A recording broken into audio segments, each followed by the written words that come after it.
Hello friends, welcome to my YouTube channel. तो friends, आज हम बात करने वाले हैं क्रिएटिविटी एंड इंटेलिजेंस के बारे में, रचनात्मकता और बुद्धि के बारे में। इससे पहले भी हम इन टॉपिक्स पे लगभग हल्की फुल्की चर्चा ऊपर ऊपर से थोड़ी सी कर चुके हैं, पर आज इसकी डिटेल से इस टॉपिक पर जाएंगे, क्योंकि एक क्वेश्चन तो कंपलसरी है, इससे आना तय है, हर साल तय है, आता ही आता है, पूछा जाता है, हर साल पूछा जाता है। तो बिना टाइम वेस्ट किए हम अपने पहले पॉइंट पर चलते हैं, जो आज का पहला पॉइंट है। क्रिएटिविटी का मतलब आप समझ ही रहे होंगे। क्रिएटिविटी मतलब रचनात्मकता। रचनात्मकता।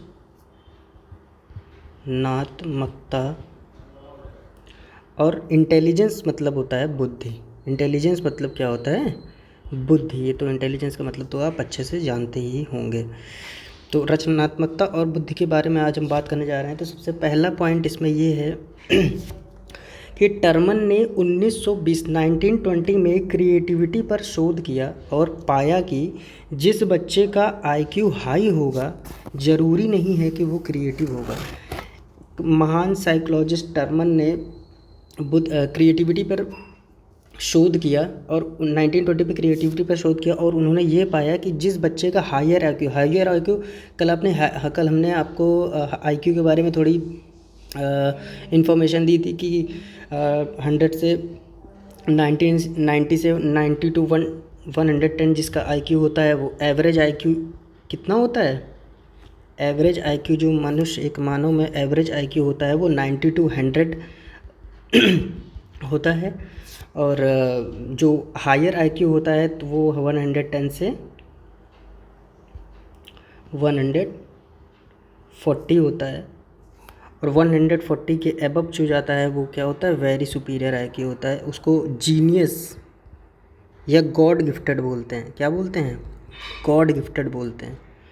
तो टर्मन ने 1920 में क्रिएटिविटी पे शोध किया और ये पाया कि जिन बच्चों का आईक्यू हाई होगा, आईक्यू हाई मतलब एवरेज से ऊपर होगा, मतलब 110 से जिनका ऊपर हाई आईक्यू होगा, वो ज़रूरी नहीं है कि वो बच्चे क्रिएटिव ही हों, कि ज़रूरी नहीं है कि वो बच्चे क्रिएटिव ही हों, कि मतलब वो रचनात्मक सोच रखते हो। ये ज़रूरी नहीं, जिसका आईक्यू हाई होगा वो ज़रूरी नहीं वो बच्चा रचनात्मक ही होगा।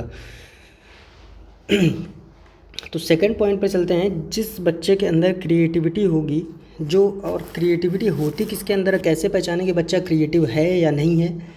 तो इसके कुछ पॉइंट्स हैं, इसके कुछ सिम्टम्स हैं जो यहाँ पर दर्शाए गए हैं कि जिस बच्चे के अंदर क्रिएटिविटी होगी वह धारा प्रवाह हो, तो बोलेगा धारा प्रवाह मतलब किसी भी काम को करने में बिना रुके उस काम को मतलब करेगा, और एक यूनिक ढंग से करेगा, एक अलग तरीके से करेगा जो औरों से थोड़ा सा अलग होगा। बातचीत में लचीलापन मतलब बहुत ही मोरल होगा, बहुत ही मतलब फ्रेंडली नेचर का होगा, इस तरह से। और तीसरा पॉइंट है आचरण में मौलिकता, उसका बिहेवियर बहुत ही अच्छा होगा। फोर्थ पॉइंट इज़ किसी चीज़ को विस्तार से बताने की क्षमता होती है। तो किसी चीज़ को, जैसे कोई चीज़ है, कोई टॉपिक है, उसको एक्सप्लेन करने की वो उनकी एक अलग ही तरीका होता है, जिसकी जो उनको यूनिक बनाता है, जो उनको क्रिएटिव बनाता है। तो उसी हिसाब से वो किसी भी चीज़ को अपनी क्रिएटिव थिंकिंग के हिसाब से आउट ऑफ द बॉक्स सोचकर, किसी एक बॉक्स के अंदर रहकर, किसी लिमिटेड सोच से नहीं, उससे बाहर परे होकर कुछ नया यूनिक सा निकालते हैं। उसी तरह से किसी चीज़ को विस्तार से बताने की उसमें क्या होती है? एक कला होती है। तो नेक्स्ट पॉइंट पर चलते हैं। जेपी गिलफोर्ड ने थिंकिंग को दो भागों में बांटा। जेपी गिलफोर्ड एक साइकोलॉजिस्ट हैं जिन्होंने थिंकिंग मतलब सोच को दो भागों में बांटा गया है। सोच जो होती है, हम जिस हिसाब से सोचते हैं, उन सोच को दो भागों में बांटा गया है। कौन कौन से भाग हैं वो? एक है डाइवर्जेंट थिंकिंग, अपसारी सोच। एक है कन्वर्जेंट थिंकिंग, अभिसारी सोच। अब ये अपसारी सोच होती क्या है? तो नीचे हमने इसमें डिफरेंस आपको ऑलरेडी बता रखा है। नीचे चलेंगे। डाइवर्जेंट थिंकिंग और कन्वर्जेंट थिंकिंग क्या होती है? डाइवर्जेंट थिंकिंग मतलब अपसारी सोच वो होती है, अपसारी सोच जो होती है सीमित नहीं होती है। वो सोच, जैसे हमें कहीं पर जाना है, ठीक है, हम कहीं पर जा रहे हैं, तो हमें पता है कि इसका एक ही रास्ता है। हाँ, पर जो अपसारी सोच होगा वो अलग किसी काम को, जैसे हम कोई एग्ज़ाम को कंफर्म करते हैं, उसमें किसी काम को किसी एग्ज़ाम को क्रैक करने के लिए हमें एक ही रास्ता पता होता है कि नहीं ये करना है, इस स्टेप से जाना है। पर जो क्रिएटिव लोग होंगे वो अपना एक अलग ही दिमाग, अलग ही तरीके से चलने की कोशिश करेंगे। पता चला हम लोग को 1 2 3 4 सीरियल से चलने की आदत होती है, तो वो लोग हो सकता है वो लास्ट से चलना चालू करें या 20 से कोई स्टेप उठा लें या कुछ भी। मतलब उनकी जो सोच होती है वो एक सीमित सोच नहीं होती है।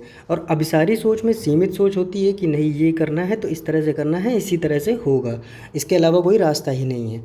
वो इस तरह से सोच होती है उनकी। और सेकंड पॉइंट ये रचनात्मकता से संबंधित है। रचनात्मकता से संबंधित है, जाहिर सी बात है जो सीमित सोच नहीं रखेगा वो रचनात्मक ही होगा, और जो सीमित सोच रखता है वो बुद्धि संबंधित। जैसे कोई लॉजिकल चीज़ होती है, जैसे हमें कोई टास्क वगैरह होता है, कोई फार्मूला होता है, उसको याद करने के लिए बुद्धि की ज़रूरत होती है, उसमें कोई क्रिएटिविटी नहीं चाहिए होती। पता चला हमारे सामने कोई फार्मूला है, किसी चीज़ को हम याद कर रहे हैं, कोई नंबर है या कोई टॉपिक है जिसको हम याद करने की कोशिश कर रहे हैं, वो हम अपनी बुद्धि से करेंगे, वो क्रिएटिविटी से नहीं करेंगे, वो हम अपनी बुद्धि से करेंगे। तो जो अभिसारी सोच होती है वो बुद्धि से रिलेटेड होती है, और जो रचनात्मक सोच मतलब क्रिएटिविटी होती है वो अपसारी सोच से रिलेटेड होती है। थर्ड पॉइंट इज हटकर सोचने की कला। हटकर सोचने की कला जो होती है, out of the box thinking, out of थोड़ी देर पहले हमने आपसे बताया था, थिंकिंग जो होती है उनकी, जो सोचने की क्षमता होती है, जो सोचने की कला होती है, वो आउट ऑफ द बॉक्स होता है। मतलब एक लिमिटेड सोच नहीं होती है, लिमिटेड सोच उनकी बिल्कुल भी नहीं होती है।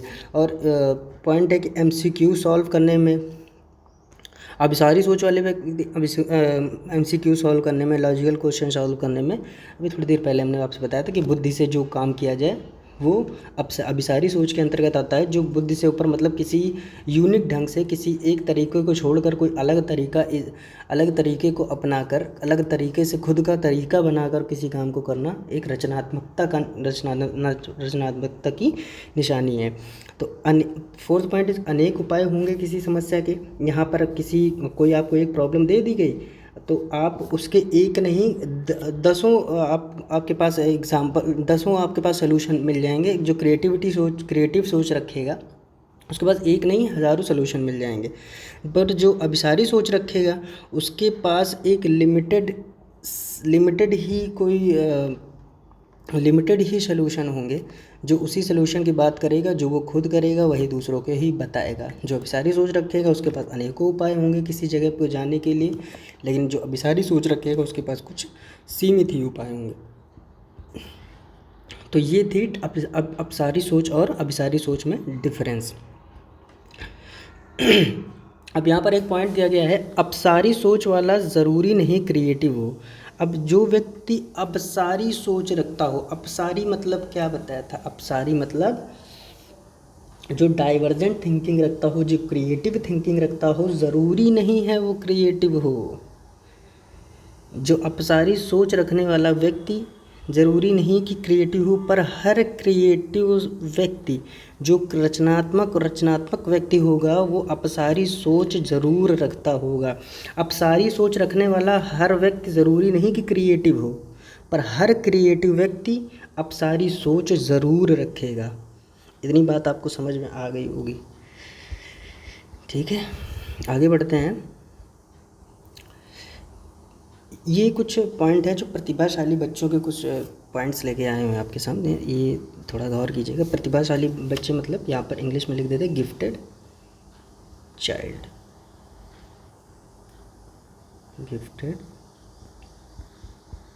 अब गिफ्टेड चाइल्ड क्या होते हैं? मैंने बोला था कि गिफ्टेड चाइल्ड प्रतिभावान जो बच्चे होते हैं, जो प्रतिभावान बच्चों की भी एक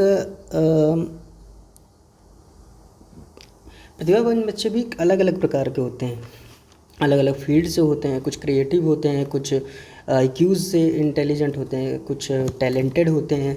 तो कुछ यहाँ पर प्रतिभावान बच्चों के बारे में कुछ बताया गया है। वैसे यहाँ प्रतिभावान बच्चे कौन माने जाते हैं? 140+, अगर बुद्धि की बात करेंगे 140+ IQ जिनका होता है उनको प्रतिभावान बच्चों की श्रेणी में रखा जाता है, मतलब गॉड गिफ्टेड की श्रेणी में रखा जाता है। तो सबसे पहले यहाँ बात करते हैं प्रतिभाशाली बच्चे। प्रतिभाशाली बच्चे ही यहाँ पर 3 प्रकार बताए गए हैं। पहला बौद्धिक रूप से उज्ज्वल मतलब इंटेलेक्चुअल ब्राइट, दूसरा कलात्मक मतलब टैलेंटेड, और तीसरा क्रिएटिव। ठीक है। अब इंटेलेक्चुअल ब्राइट मतलब बौद्धिक रूप से उज्ज्वल। दोस्तों हमने जब जब बौद्धिक रूप से जब जब बुद्ध की बात की जाती है तो ऐसा तो हो ही नहीं सकता कि हम आइंस्टीन की बात ना करें। दोस्तों आइंस्टीन का जो आईक्यू था 160 प्लस था। यहाँ पर जो 160 प्लस आईक्यू था, जो हम लोग का जो गिफ्टेड चाइल्ड होते हैं उनका आईक्यू होता है 140 के ऊपर, बट जो आइंस्टीन का आईक्यू था वो 160 प्लस था। क्या था? 160 प्लस था। तो उनको इंटेलेक्चुअल ब्राइट मतलब बौद्धिक रूप से उज्जवल, उनकी बुद्धि बहुत तेज़ थी, उनका आईक्यू बहुत तेज़ था, इसलिए उनको इस कैटेगरी में रखा गया है, बौद्धिक रूप से उज्जवल जो होते हैं। तो यहाँ पर किसकी बात करेंगे? आइंस्टीन की। प्रतिभाशाली बच्चे के 3 टाइप होते हैं। एक होता है इंटेलेक्चुअल ब्राइट मतलब बौद्धिक रूप से, कलात्मक मतलब जो टैलेंटेड होते हैं। टैलेंटेड मतलब कलात्मक मतलब क्या होता है कि किसी चीज़ को कोई काम करने की मतलब गिफ्टेड होते हैं कि किसी काम को, जैसे यहाँ पर एग्जांपल दिया है सचिन तेंदुलकर को क्रिकेट का भगवान बोला जाता है। क्या बोला जाता है? सचिन तेंदुलकर को क्रिकेट का भगवान बोला जाता है। तो वो एक गिफ्टेड चाइल्ड है। वो मतलब देखते हैं हम लोग किसी के, यार ये इसी काम के लिए बना है, सचिन क्रिकेट खेल रहा है तो ये इसी काम के लिए बना था और ये यही कर रहा है। कुछ कुछ गॉड गिफ्टेड होते हैं, कुछ में पहले से ही टैलेंट लेकर ही ऊपर से आते हैं। ऐसे कुछ कुछ बातें हैं जो हम लोग बोलते हैं, पर साइकोलॉजी के हिसाब से ये कौन से किस में आ गया? प्रतिभाशाली बच्चों के टैलेंटेड कैटेगरी में आ गया। थर्ड पॉइंट इस ये है कि क्रिएटिव जो चाइल्ड होते हैं, जो क्रिएटिव बच्चे होते हैं, क्रिएटिव का मतलब ये होता है कि अपनी thinking out of the box रखें, किसी एक पाथ पर ना चलें एक पाथ के अलावा भी कई पाथ का उनकी जानकारी हो, और अलग अलग रिस्क टेकर होते हैं, क्रिएटिव होते हैं, अलग सोच रखते हैं।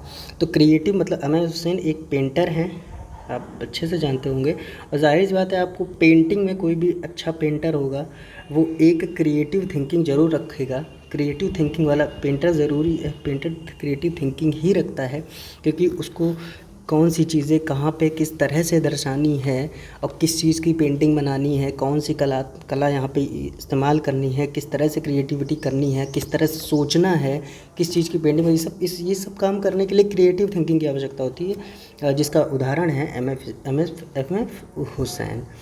तो यहाँ पर बात करेंगे, ये एम.एफ. हुसैन हो गए। और प्रतिभाशाली बच्चे 3 प्रकार के होते हैं। इंटेलेक्चुअल ब्राइट मतलब बौद्धिक रूप से उज्ज्वल, टैलेंटेड यानी कलात्मक, क्रिएटिव मतलब रचनात्मक।